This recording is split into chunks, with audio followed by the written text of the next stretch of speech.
Hello, everyone. Welcome back to Fabulous Spoils. I'm Roxanne, and I have a very interesting gentleman here with me today, Mr. Patrick James. And Patrick has been studying and journaling dreams for the last 50 years. Is that correct, Patrick? That A long right in that time. right in that range. Okay. All right. And so I met Patrick actually through the company, the wellness company that we are involved with. And Patrick just is an amazing gentleman. And he's here today to talk about dreams and different ways to interpret those dreams. And then how the LifeWave technology is helping to kind of, I guess, emphasize dreaming, the dreams. And anyways, Patrick, I will let you take it away and we will just get into it. All right. Well, hello everybody. I'm very excited to be here with Roxanne. I'm so happy that she invited me. Thank you, Roxanne. And I'm talking about one of my favorite subjects in the whole world, and that is dreams.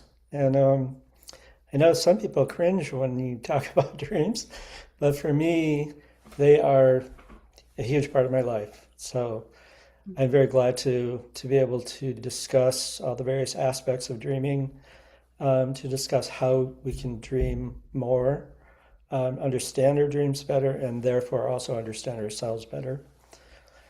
So it's fun, it's interesting, and there's a lot of potential to be discovered in your dreams. So Well, I know from our previous discussion, this is our second talk on dreams.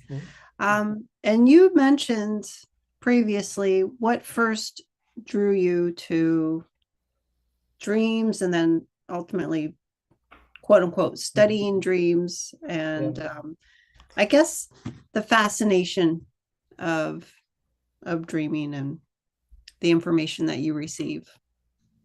So can Yeah, you and I guess, elaborate? can I elaborate? Yeah, sure. And I remembered some things that I didn't mention last time too, because when I was a teenager, I was 16 years old, my father passed away. That was a traumatic event. And about 3 months later, I had a dream that he came to visit me, and he had a message for all the members of my family. And he told me those messages, some of which I remembered and some of which I didn't remember. And that became controversial later with my siblings. But so he told me one of my sisters should have more potassium in her diet, whatever it's worth. And then he told me that I'd be reading a book by a French author. And all I remember was that his last name started with S. And about 4 years later, totally unplanned, I was in Paris uh, studying art, and I was reading a book by Jean-Paul Sartre, who's a famous, I think it was Jean-Paul. Sartre is a famous French author. And as I was reading the book, I remember, oh, here I am living my dream from 4 years ago. So, and then he told me that he loved my mother, right? And that one got tears when I told her. But so that dream, it showed me a lot about that we have this ability to go in and actually meet people who have passed away, which is pretty amazing. I'd heard that, but I hadn't experienced it at that point. So having that dream really opened something up for me, and it really made me think about looking at dreams more. I think I started writing them down then. And then a few years later, when I was 18, at the University of Minnesota as a freshman studying art and taking art history class, then I had a very elaborate dream about where had to take an art history exam, and I ended up going to an ancient temple made of stone onto the second floor. And when I got there, I discovered that the test wasn't a written test, but it was an oral test. And I had to look out this window from the second floor and look down. And there's a man sitting at a desk, looked like a professor. And he started asking me questions about dreams. And he was just, very earnest about this. And I was taking a test, so I had to really think about that and really take that in. And so he asked me several questions about my relationship to dreams. And at some point, one of the questions I said, well, dreams are the other half of who I am. And I think he liked that answer. Not really sure. But also, as he was doing this, as he was asking me questions, he was changing himself. He started out as a professor at a desk, and then he was a Native American sitting on the grass. Then he was a yogi, and he was partially in the ground. I don't know why, but in a rectangular, almost a grave-like thing. A yogi sitting in that space. And then he was a mummy. That was the last thing he was. All the time asking this questions about dreams. Okay, so that was pretty powerful dream, and I woke up from that dream and I realized I have a certain mission in this life, and that is to bring dreams forward and discuss dreams and think about dreams and study dreams. So that really kind of got me moving forward. Nice, nice.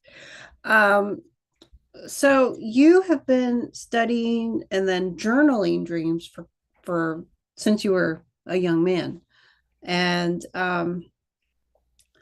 can you elaborate maybe or explain um, in your own journey Mm-hmm. from going through all of this, are there certain dreams that might contain similar, I guess, symbols, or are there universal dreams that people have, or I guess common dreams? Like we spoke last time about the flying dreams Mm-hmm. or the falling dreams or being chased by a monster, those types of dreams. Right, right. Or maybe you're being chased by a giant rubber ducky. I don't know, but Something so is chasing you, you're running away. yeah, Uh, yeah. So yeah, that's a pretty um, common dream. would those types of dreams be kind of, I guess, common amongst people? I would say yes.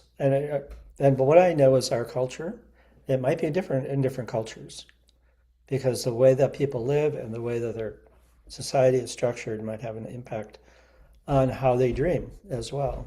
Mhm. But I'd say in our Western culture, from what I've seen, a lot of people have dreams about their teeth falling out. That's a common one. Um, Running away, you mentioned that one.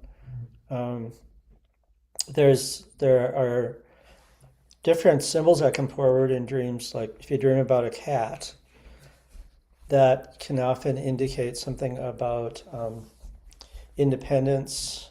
Has a feminine quality. Usually, people have that associated with cats, and so there are other aspects of cats that are common. But let's say that you own a cat and you have a certain relationship with the cat. You might have a certain dream about cats. If you don't like cats at all, you never want to have a cat, you might have a different association with that cat dream. Mhm. And so it really is the thing about dreams is that they are specifically created for you as an individual and intended for your learning experience.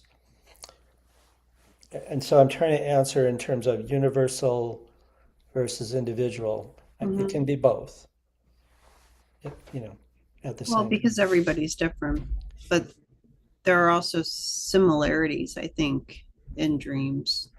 Right. And I have belonged to a dream group for about 18 years. Mhm. We work on dreams together, and oftentimes we'll start out, we ask the dreamer questions to clarify the dream, to get a better idea of it. Mm. And then we have a process where we say, if it were my dream, I would say this about it or that about it. And let's say that the person dreamed about a cat, then we would ask much more specific questions about what's the context in the dream. Mhm. That's also very important. And try to get to a place where the dreamer um, is expanding their notions. And we also get a clearer idea of what their intention is in the dream. So I know that there are a lot of different books on dream interpretation Mm-hmm. and even um, parts of the dream, like like you just said, a cat, what that would symbolize, but also water too, and then the color of the water.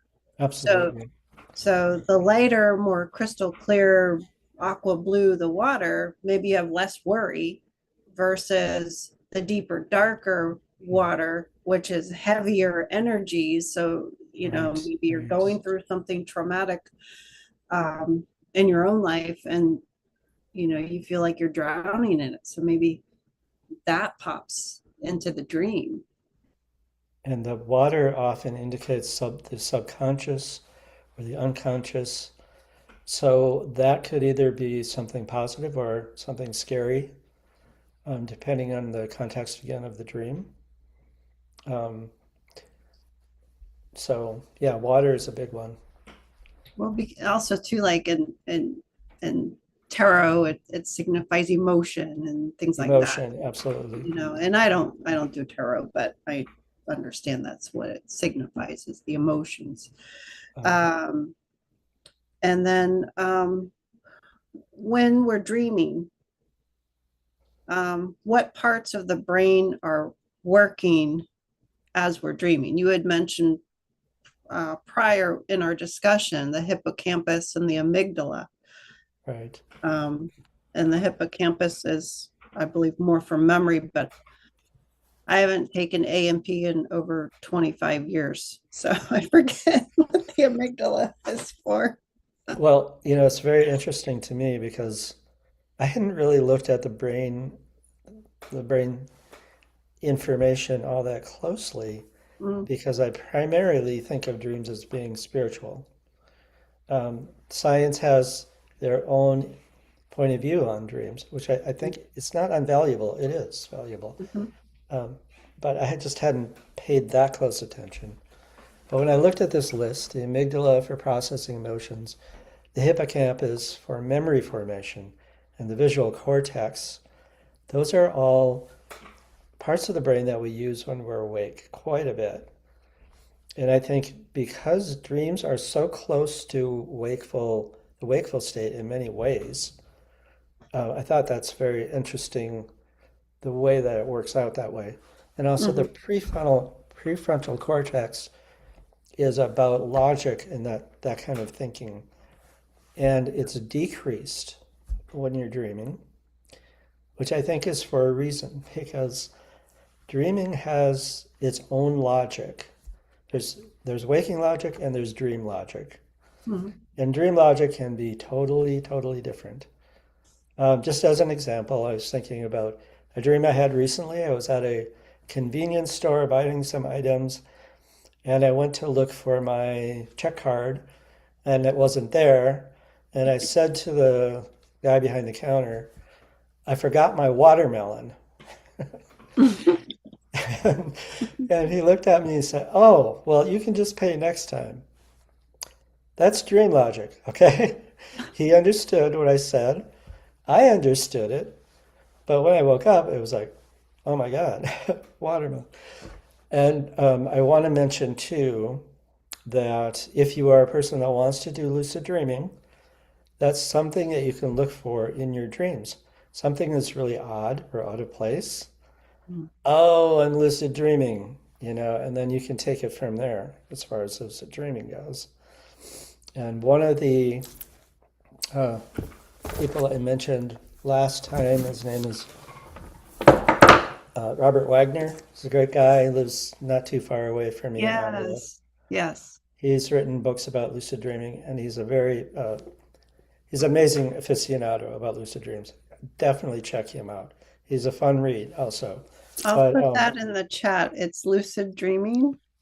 yep, it's called Lucid Dreaming: Gateway to the Inner Self, and his name is Robert Waggoner, Waggoner. Okay. Thank you. So that's one of the things that he talks about is look at your hands in your dream. Just look at your hand. How many fingers do you have? Say this to yourself before you go to sleep. You say, I'm going to look at my hand when I'm dreaming.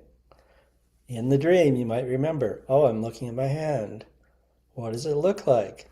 I've only got 2 digits, or I have 7 digits on my hand. And Mhm. then you realize in the dream, oh, that's my signal, that's my cue. I'm dreaming. Now I can explore that side, that lucid dreaming side. And Mhm. that's really fun.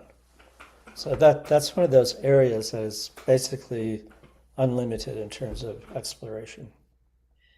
That's interesting with what you said about looking at your hand.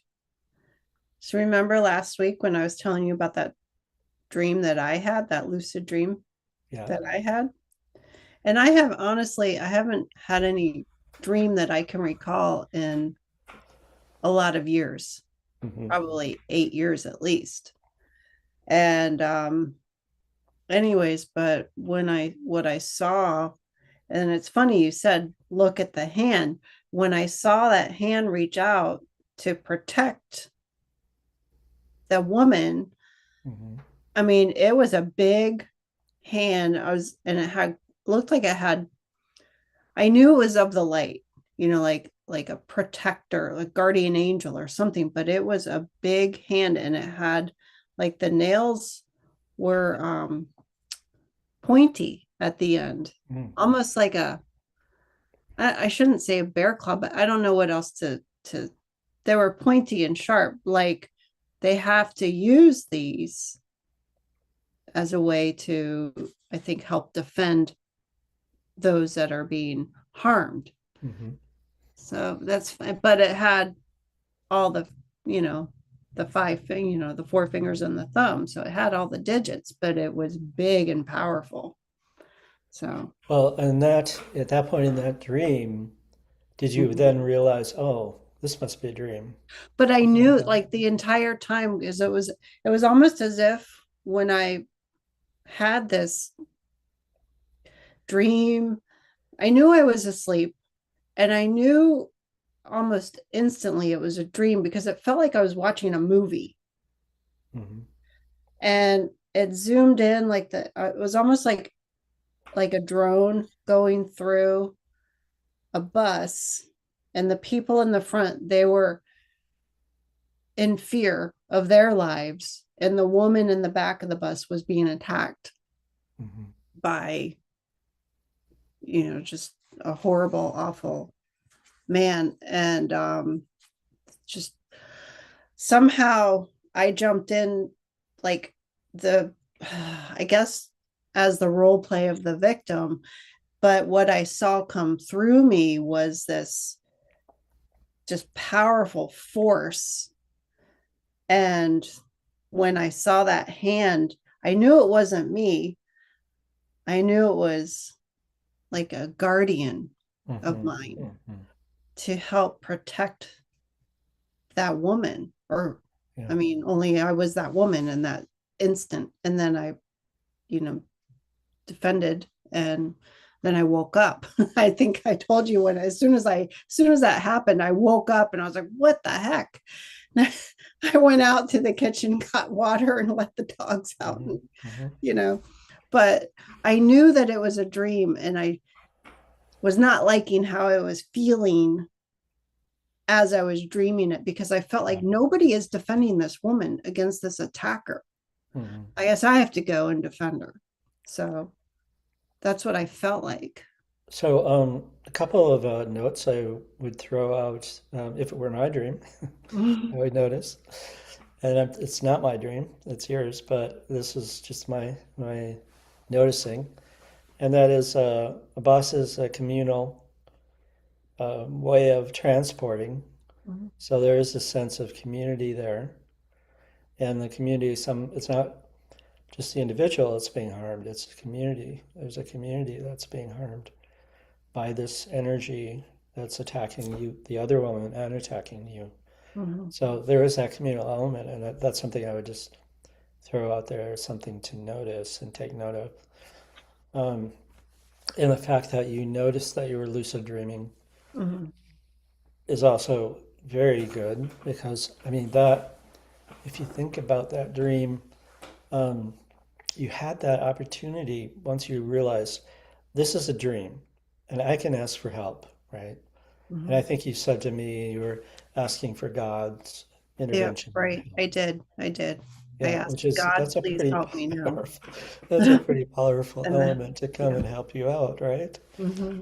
And that's it's such a that is like a perfect example of how a lucid dream can be a different experience.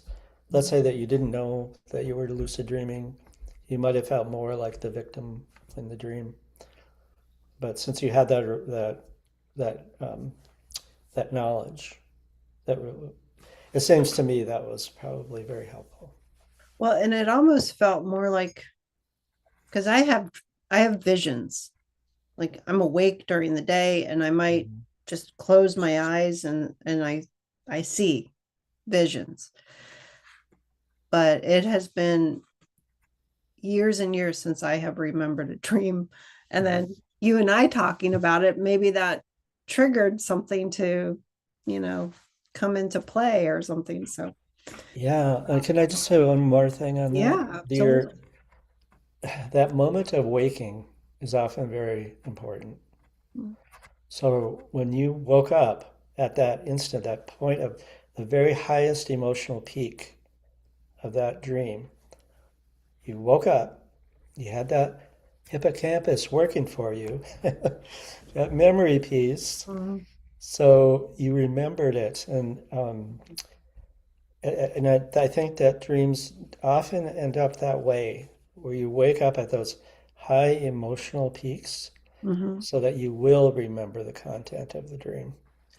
So, and I want to say something briefly on the other part of the brain, the amygdala, because I had to look it up while we were talking about it. But Mhm. it says here it's it acts as a primary threat detector and emotional processor.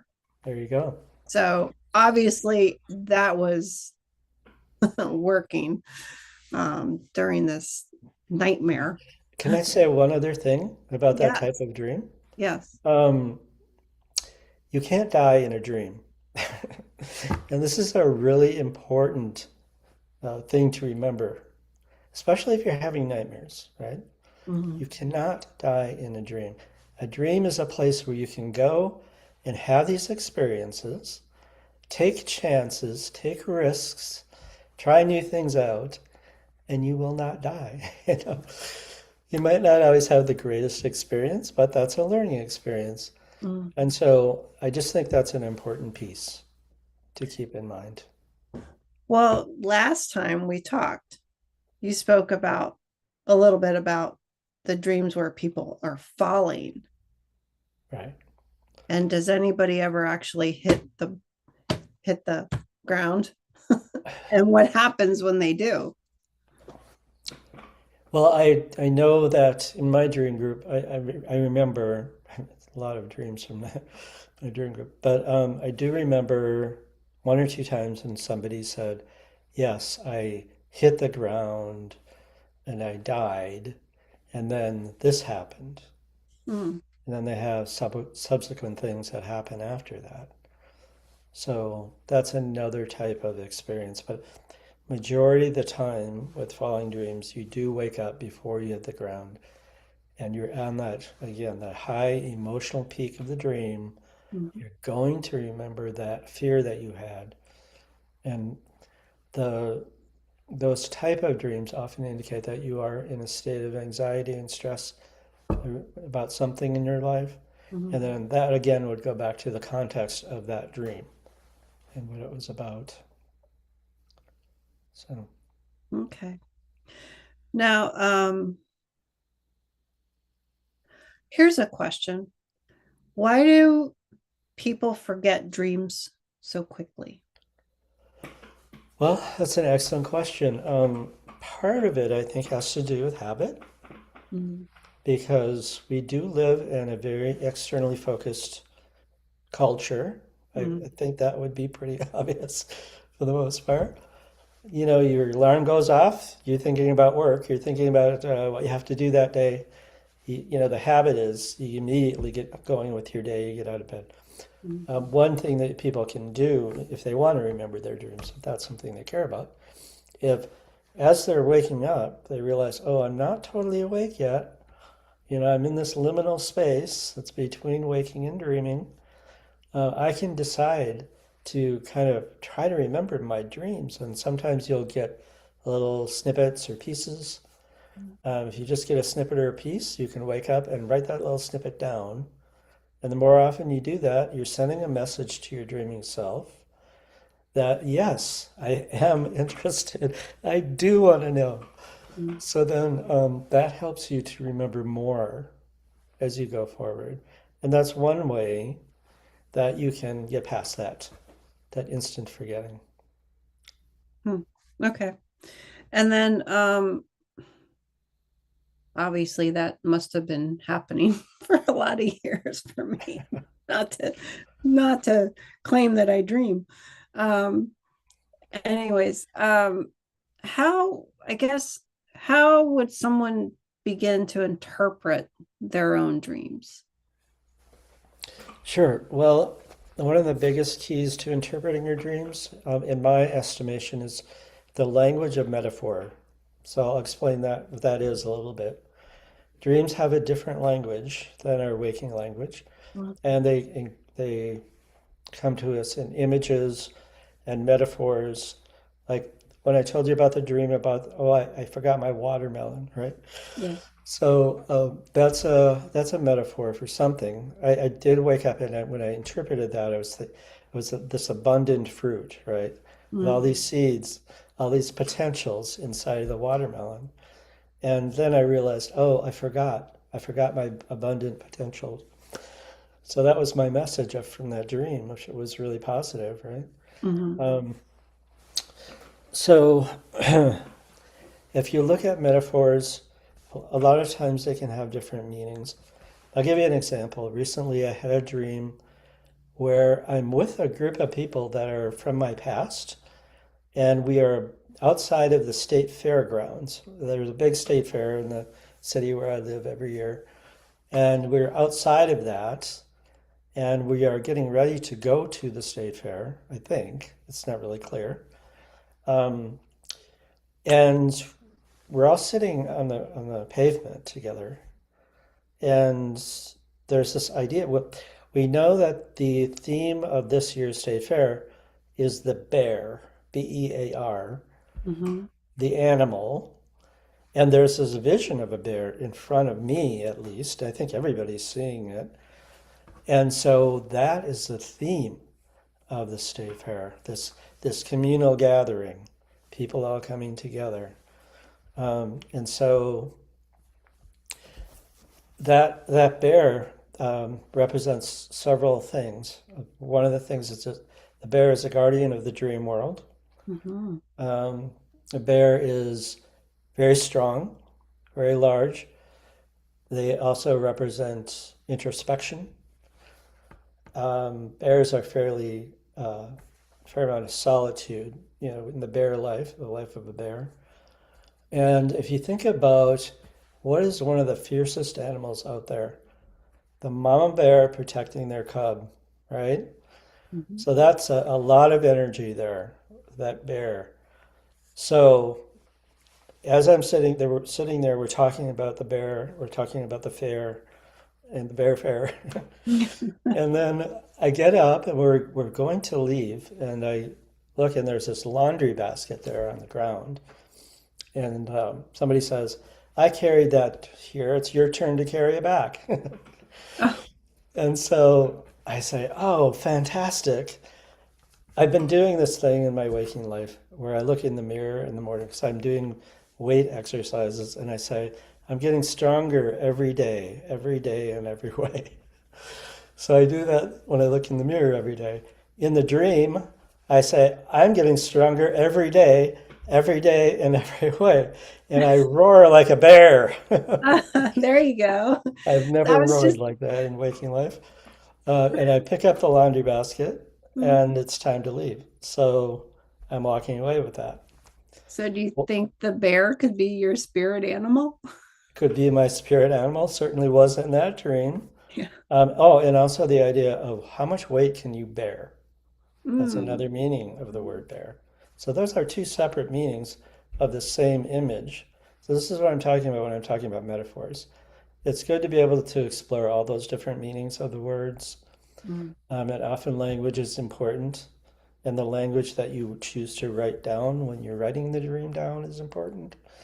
And so I was bearing that weight happily. And the dream, the bear is also about transformation. okay. So I think about our society, that the fair is representing our society, people coming Mm, together. There's a transformation going on. I think we all know the world is going through a lot of changes yeah. currently. Yes. And for me as an individual, there's a transformation in terms of how I view myself in terms of my own personal strength. Yeah. Yeah. So that's an Well, idea. It's a short dream, but it gives you some ideas about how to work with metaphor. now, in your studies, does anybody know or have you learned how long do dreams typically last? Is there a way to measure Ah, that? that's such a good question. I'm sure well, okay, so you look at the scientific point of view, the REM sleep, you have 4 to 6 sessions a night, and Mhm, they can be anywhere from 40 minutes to 90 minutes. And they get longer as you get closer to waking, right? So mhm, that's a framework looking at from the scientific, reading of REM sleep. And that's where we do most of our dreaming. Not all dreams are REM. Some dreams are outside of the REM um, portion of sleep. But so that's one way to look at it. But from inside of the dream, it's very, very different. We trans we go outside of the realm of linear time a lot of the time in dreams. You mhm. can fall asleep and have a dream that you think is an hour or 2 hours, and you wake up and it was only 5 minutes. So the experience of time in a dream is very different Mhm. than in our waking. And I just want to mention this one dream I had, um, and it's a very unusual dream. But I was outside somewhere. It was getting toward dusk, I believe. And there were these three very tall figures standing along the side of the road. I would say they were 8 or 10 feet at least. And they were blue and they were not human. They definitely were not human. And they were dancing, they were going around. So they were each dancing around and they were talking to me. Mm. And they said to me, they said, we are the ones who create linear time for your world. And we do that as a gift to you so you can experience linear time. This is Wow. what they told me. I'm just telling you. I don't Wow. know what to do with that, but that's what That, they told me. So mm, that another time that bit. could be like another sci-fi movie. It could. It might qualify under what some would call astral dreaming, that you're going to another level. Realm. Yeah. Yeah. So, all right. Well, I just wanted to ask you, because we've talked about lucid dreaming, all of that stuff, but what about intuitive dreams? Can you go a little more into detail on that? Um, well, it says the question I have is, are prophetic or intuitive dreams real, in your opinion? Um, from a point of view of never having one, I've had lots. Mm-hmm.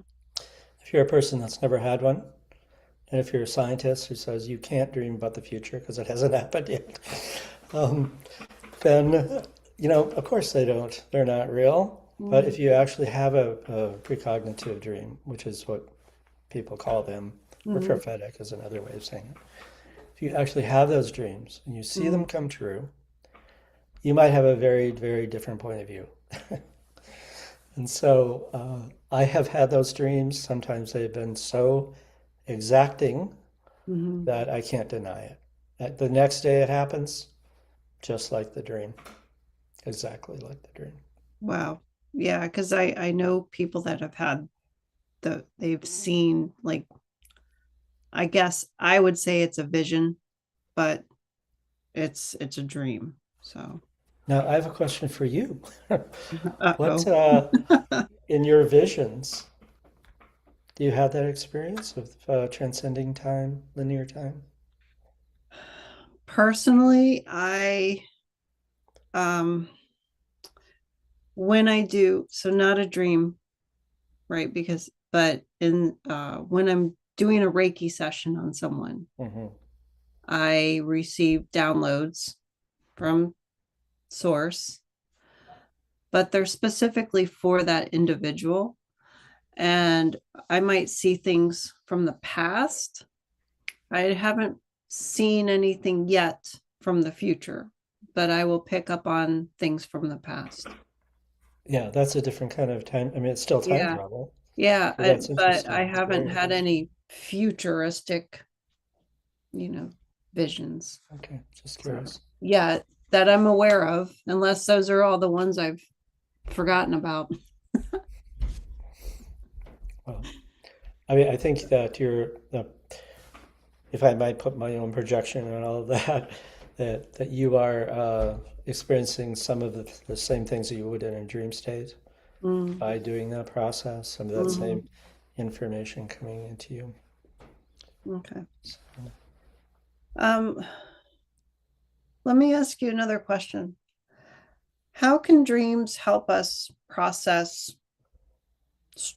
trauma or stress, things like yeah, which is also a great question. Jung talked about a thing called the shadow.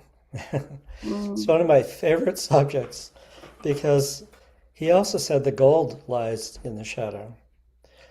Now, the shadow is a part of ourselves that we don't like to look at. Maybe it's related to a memory that we don't care to revisit, Mm, or some part of ourselves that we might have shame or guilt or fear to look at. And so, in that sense, when you are dealing with trauma, you're dealing with shadow parts of yourself. A lot of times, things you don't want to remember mhm, for a good reason, right? But within the dream state, you might be able to go in to that dream and have particular memories of of those experiences a little bit at a time, like over several dreams maybe, or maybe over a period of years or whatever you need to do. But you might be able to work toward healing as part of your dream process. And so that would be looking at the shadow. The gold lies in the shadow because really, when you're talking about trauma, a lot of times you're talking about people who have given up parts of themselves because it's too difficult to hang on to them. And that part of yourself could be a very loving portion. There could be a lot of love and healing in your shadow that you're not conscious of. mm, And so mhm. that dreaming process of facing the shadow, looking at the shadow, working with it, can be really, really beneficial in healing. Or maybe from dreaming and working through your shadow self and overcoming those traumas, maybe childhood traumas right? that you experience, maybe by having these dreams and journaling them, that's a Right. way to work through partly the process. Absolutely. So, okay. All right. And then let's see. I think I just answered my own question. Okay. Um Last question. When what in your opinion, what is the importance of journaling your dreams? Okay, that's a great question. And I think I asked you to ask me that question Yeah. because I really, it is so valuable. I just can't even say. But so I've been doing this, for instance, I started writing my dreams down a little bit at a time when I was in my teens. Mm-hmm. And I've been doing it. I've got a long, long list of dreams. Um, what it does for you, first of all, the process of writing a dream is a transformative process in a sense. It clarifies the dream. You get to write it down and then think about it. Oh, I forgot about this part. I forgot about that part. Add things in. And then you can start working, as you're writing it down, even, you can start working with the images and the metaphors. So, writing is really important. And not only is it important that process, but then you've got a record. Okay, so you start writing your dreams down tonight. Well, in a year, you might have 50 dreams or 100 dreams, and they might all have things that you can go back and revisit in the future. You might even have precognitive dreams, dreams about the future that you didn't realize you ever had. And the only reason you remember that you had that precognitive dream is that you had that dream and then you went back and looked at it. Oh, I think I dreamt about that. You go back and you see the dream and it showed you exactly what was coming up in the future. I want to mention that in 2013, I was diagnosed with stage 4 lymphoma. Mm. And I went through the regular standard process and I was basically gone in about 6 months of chemo. Then I was looking through my dream journal. It happened at a particular part of my body, in my abdomen, that I felt the pain and then went to the hospital. That's how I found out I had it. I looked at my dreams, and then starting in 2005, I was having dreams about having cancer in that part of my body. Mm. I had no idea they were precognitive dreams. I realized in the aftermath that they were. However, I think it's a very good idea if you are having dreams of that type that you consider being looked at or taken care of, uh, you know, having some diagnostic done. It might have helped me. I don't know. Absolutely. I completely agree with you. Um, and then moving on to health and wellness, now you are using the LifeWave technology. Mhm. And are the patches, I guess, I don't want to say improving your dreams, but are they enhancing your dreams? Would you say? I And would say they're definitely helping me remember more dreams. okay. Um, I don't know if they are changing the nature of my dreams. My dreams have always been pretty much out there. um, but they are definitely helping me remember more, and I really appreciate that. I get into much deeper sleep for a longer period.